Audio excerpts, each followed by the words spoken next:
I would like to say a few words about cavalry raiding. Two raids will stand for typical examples of this type of action that both sides carried out.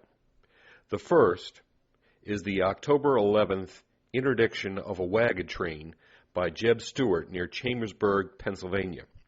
This action did much to alarm the Union, build Stuart's reputation, but did not make a material impact on the war effort of the United States. He did manage to destroy many wagons and capture 500 horses before returning to Virginia.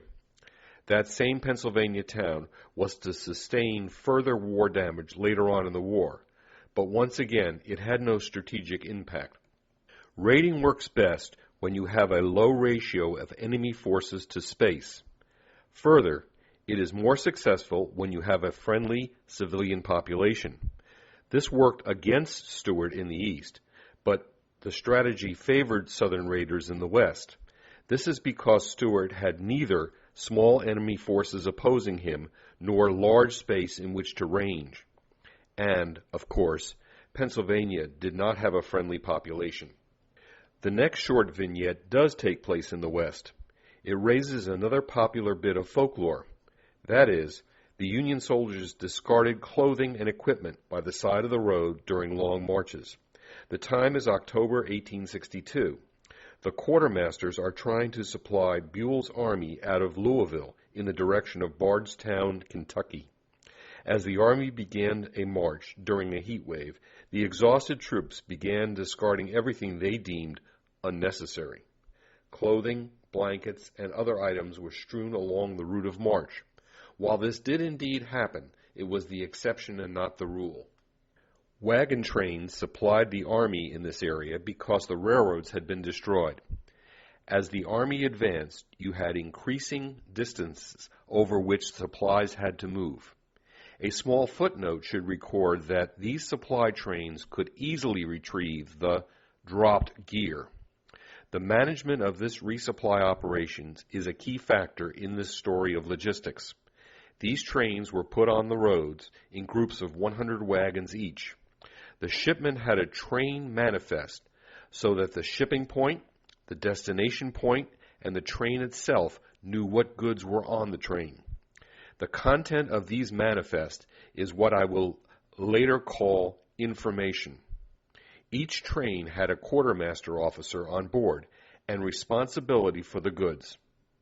On October 19th, John Morgan's cavalry hit one of these trains of 82 wagons, of which only 51 were loaded. While it was a total loss, it didn't have a big impact on the supply of the army due to situational awareness. We often hear about the success of the blockade of southern ports and the sinking of the Alabama, but we do not often study the impact of the Confederate commerce raiding on the high seas. When the war began, the South had no shipyards, nor did it have a single machine shop capable of fabricating an engine large enough to power a man of war. To make up for these deficiencies, the South turned to English shipyards, and with tremendous diplomatic skill gained contracts in June of 1861 for the raiders Florida and Alabama. In the fall, they got a steamer to ship arms home and converted the ship to the ironclad Atlanta. This small fleet was expanded by adding privateers to the naval strategy of capturing or sinking United States merchant vessels.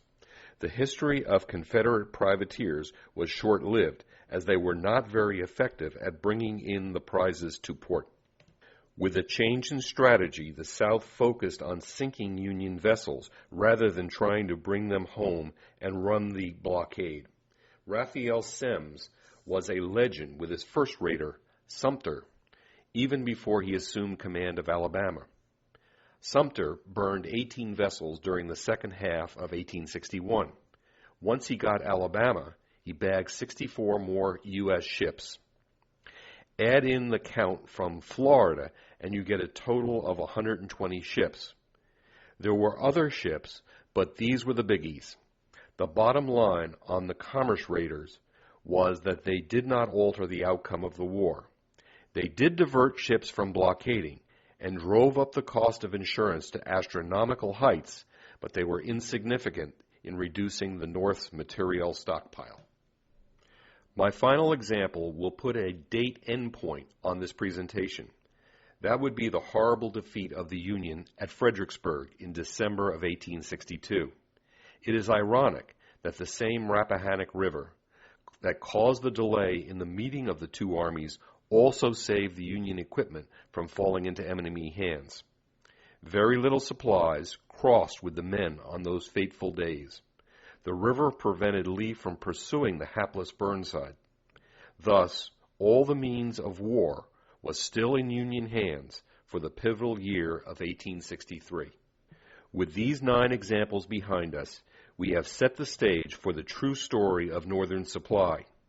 I have titled this presentation Manna from Heaven because the effective use of the North's production engine preordained that the Union would prevail if only it had the political will to continue the struggle. The next topic to be addressed concerns itself with the nature of supply, circa 1861. In order to introduce this subject, we should first consider what a logistics strategy is all about. Early in the war, the North focused in on defeating the armies of the South. As leaders of the United States began to realize that its large production capability and its much greater amounts of manpower were its most valuable strategic weapon, there was a gradual shift to wearing the Confederacy down.